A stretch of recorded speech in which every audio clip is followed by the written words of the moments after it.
Bonsoir à tous, bienvenue, nous sommes le 2 mai et comme chaque mercredi, le Saint-Père a poursuivi son cycle de catéchèse consacré au sacrement du baptême.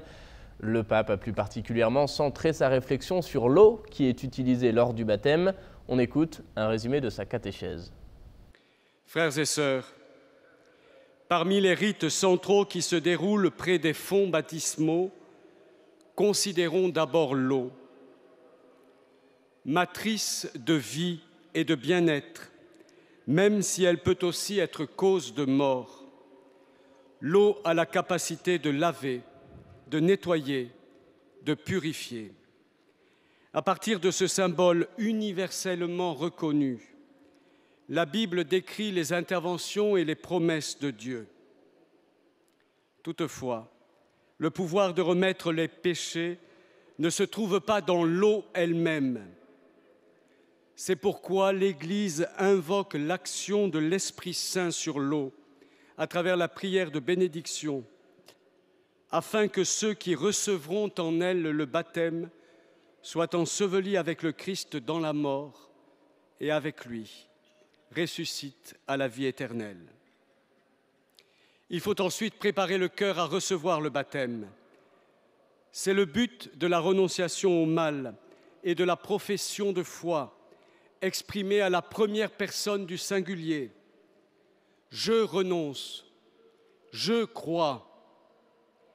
Ces deux actes, étroitement liés entre eux, manifestent que l'adhésion au Christ est un choix responsable qui exige d'être traduit en actes concrets de confiance en Dieu.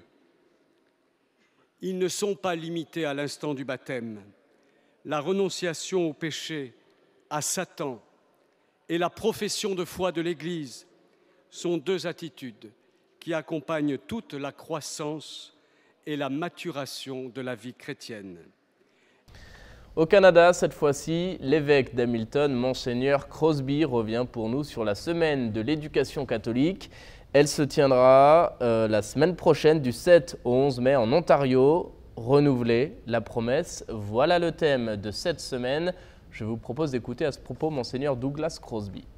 Le thème de la Semaine de l'éducation catholique de cette année est aussi le titre de la plus récente lettre pastorale des évêques de l'Ontario au sujet des écoles catholiques.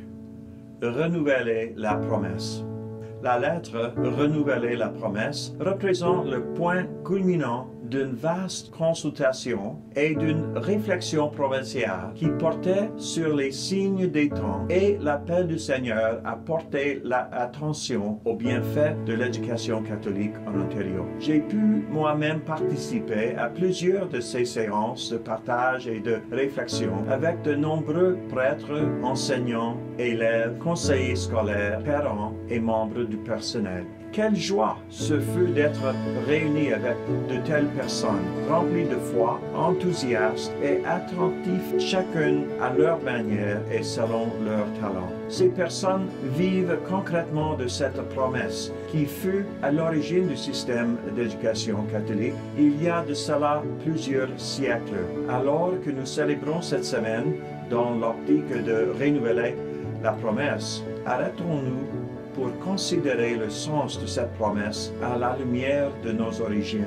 En Ontario, la promesse de l'éducation catholique apparaît il y a 180 ans, avant même que le Canada ne soit un pays.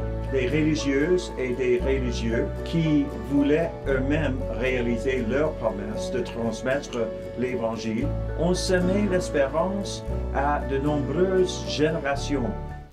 Au Canada, toujours, le président de la Conférence des évêques, Monseigneur Gendron, a co-signé une lettre œcuménique destinée au Premier ministre ainsi qu'aux chefs des partis d'opposition du pays. Cette lettre veut appuyer le projet de loi pour une harmonie des lois canadiennes avec la Déclaration des Nations Unies sur les droits des peuples autochtones. Vous trouverez la liste des signataires et le contenu intégral de cette lettre sur le site internet de la CECC.